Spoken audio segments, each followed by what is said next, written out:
Ready? 1 2 3 4. Super. இப்பதான் ஆண்டவர் கேட்கிறாரு. இதெல்லாம் எழுச்சிக்கலாமா? யாரு கதை கேட்கணுமா இன்னைக்கு? எழுந்திருக்க முடிஞ்சவங்க எழுந்திரிங்க, சின்ன பிள்ளைங்களாம் எழுந்திரிச்சிருக்கோம். சரியா? பின்னால இருக்க வயசானவங்க யாரும் முடிஞ்சவங்க எழுந்திரிக்க முடியாதவங்க உட்காந்துருக்கலாம். கதை கேட்கலாமா? கதை வேணுன்றவங்களா அல்லையிலே சொல்லுங்க. இது பத்தாது, எனக்கு கதை சொல்றதுக்கு இந்த சத்தம் பத்தாது. கதை கேட்கணுன்றவங்களா ஒரு அல்லையிலே சொல்லு பார்க்கலாம். சூப்பர். இப்பதான் நீங்களாம் கதை கேட்கறதுக்கு ரெடியா இருக்கீங்கன்னு அர்த்தம். சரி, இது அமெரிக்காவில் நடந்த கதை திரும்பியும். சரியா? அமெரிக்காவில் ஒரு விவசாயி இருந்தான். அமெரிக்காவில் வந்து பார்த்தீங்கன்னா விவசாயிலாம் என்ன பண்ணுவான், இந்த 1 ஏக்கரு 2 ஏக்கரு 10 ஏக்கரு அரைகாணி கால்காணிலாம் ஓட்ட மாட்டான். அவன் என்ன பண்ணுவான், அவன் நிலத்தை பார்த்தீங்கன்னா 400 ஏக்கர் 500 ஏக்கர் 1000 ஏக்கர் அப்படின்னு வச்சிருப்பாங்க. சரியா? அவன் வந்து ஒரு நாள் அவன் இதை உழுதுகிட்டு இருக்கான், டிராக்டர் வச்சு ஓட்டுறான். ஒரு ஒரு இடத்துல வந்து டிராக்டர் தடைப்படுது, என்ன போக மாட்டேது, ஏதோ தடுக்குது.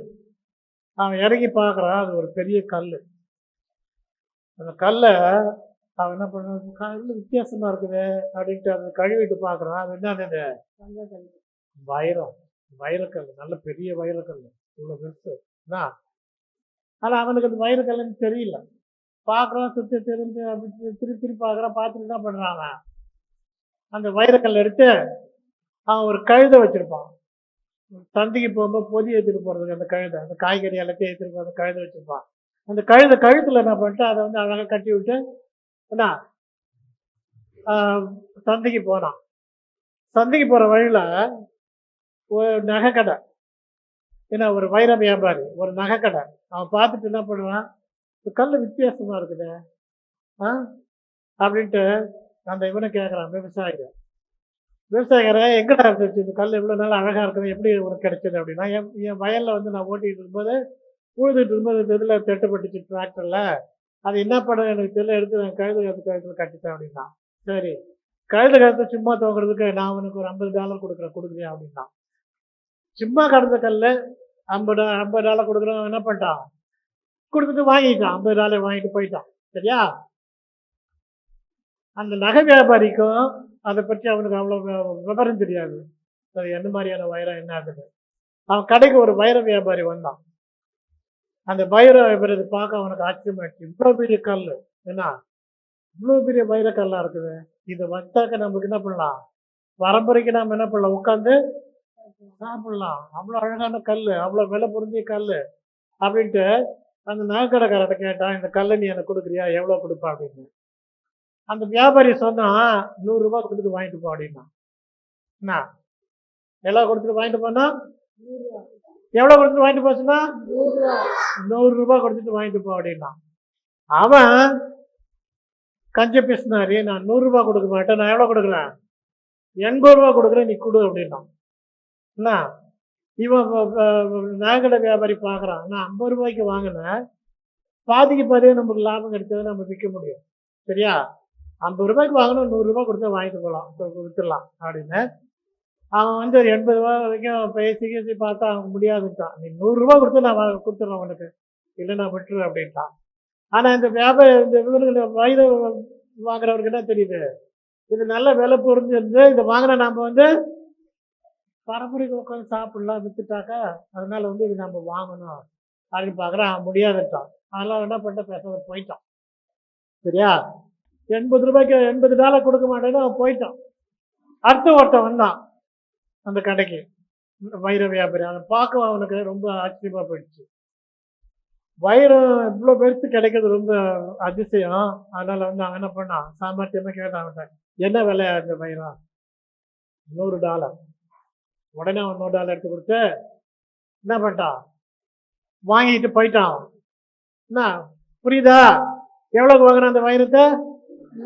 $100 கொடுத்து வாங்கிட்டு போயிட்டான். அடுத்த நாள் அந்த வைர வியாபாரி $80 கேட்டான் இல்லையா, அவன் வந்தான். அவன் வந்து எங்க அந்த வைரம், நான் $100 கொடுக்குறேன் அப்படின்னா. நான் நேற்று நான் $100 விற்றுட்டேன் அப்படின்ட்டான். அவனுக்கு பயங்கர கோபம். என்ன அவனுக்கு பயங்கர கோபம். அந்த வைர வியாபாரிக்கான திட்டுவான் அந்த கடைக்காரனை, நீ ஒரு முட்டாளடா,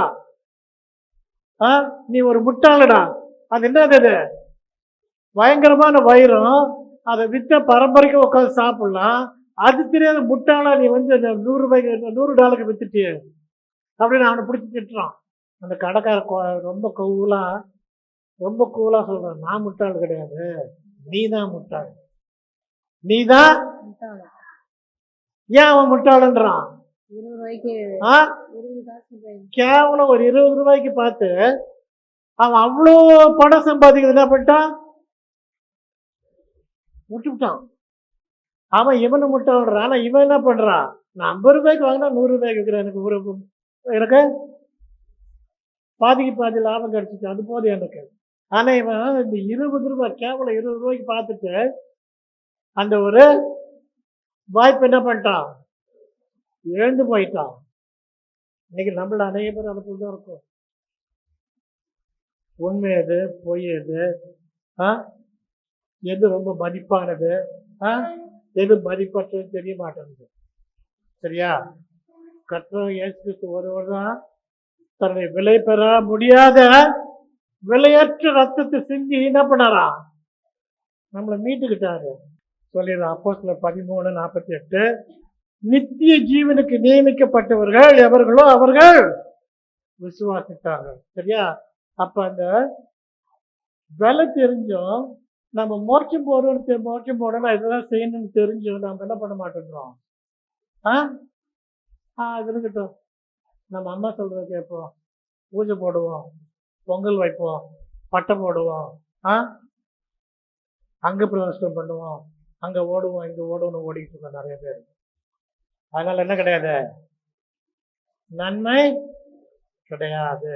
விலையேறப்பட்ட ரத்தத்தை கர்த்தர் இயேசு கிறிஸ்து ஒருவர் தான் என்ன பண்ணிருக்காரு, நமக்காக கொடுத்துருக்காரு. நம்மள நிறைய பேருக்கு அந்த ரத்தம், அந்த இயேசு கிறிஸ்து ரட்சிப்பு விலை அதிகப்படாததுன்னு தெரிய மாட்டேங்குது.